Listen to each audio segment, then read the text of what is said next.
The U.S. shipment of much-needed groceries and other astronaut supplies rocketed toward the International Space Station for the first time in months Sunday, reigniting NASA's commercial delivery service. If the Orbital AKB capsule arrives at the space station Wednesday as planned, it will represent the first U.S. delivery since spring. To NASA's relief, the weather cooperated after 3 days of high wind and cloudy skies that kept the Atlas V rocket firmly on the ground. Everything came together on the fourth launch attempt, allowing the unmanned Atlas to blast off in late afternoon with 7,400 pounds of space station cargo, not to mention some Christmas presents for the awaiting crew. Tony Bruno, president of rocket maker United Launch Alliance, urged, "Everyone cross your fingers and think happy weather thoughts." It apparently worked. The rocket soared safely through clouds, as the space station sped over the Atlantic, North Bermuda. Launch controllers applauded, shook hands and hugged one another once the Cygnus cargo carrier reached the proper orbit 21 minutes after liftoff. "This is about as good as it gets," said Vernon Thorpe, the United Launch Alliance manager.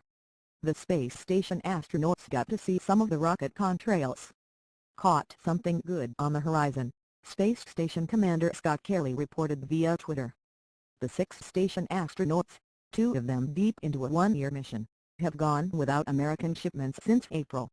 2 private companies contracted for more than $3.5 billion, roughly Rs. 23,314 crores by NASA to replenish the 250-mile-high lab are stuck on Earth with grounded rockets. Orbital AKB bought another company's rocket, the Veritran Atlas V, for this supply mission. Orbital's previous grocery run, its fourth, ended in a fiery explosion seconds after liftoff in October 2014. SpaceX, the other supplier, suffered a launch failure in June on its 8th trip.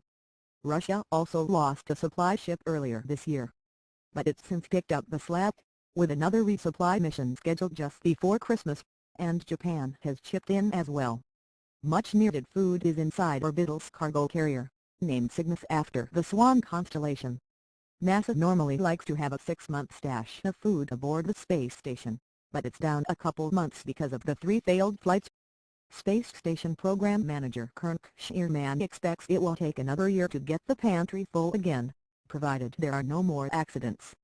Also aboard the newest Cygnus capsule, clothes, toiletries, spacewalking gear, air supply tanks and science experiments. This is the first time that the United Launch Alliance's Atlas V has served the space station. Normally used for hefty satellite launches, it is the mighty successor to the Atlas used to put John Glenn into orbit in 1962. Boeing intends to use the Atlas V to boost the Starliner capsules it's building to ferry astronauts to the space station beginning in 2017. Orbital plans to use another Atlas rocket for a supply run in March, then return its own Antares rocket to flight from Virginia in May. SpaceX, also part of NASA's commercial crew effort, aims to restart station deliveries in January with its Falcon rockets. While acknowledging 2015 has been a difficult year because of the disrupted supply chain, Shearman said commercial space is inevitable and will drive down launch costs. NASA's 30-year shuttle program proved expensive and complicated, and, on-to flights, deadly. "It is our future," Shearman stressed at a news conference last week. The Cygnus launched Sunday is named after Mercury 7 astronaut Deke Slayton, the pioneer in commercial spaceflight before his death in 1993.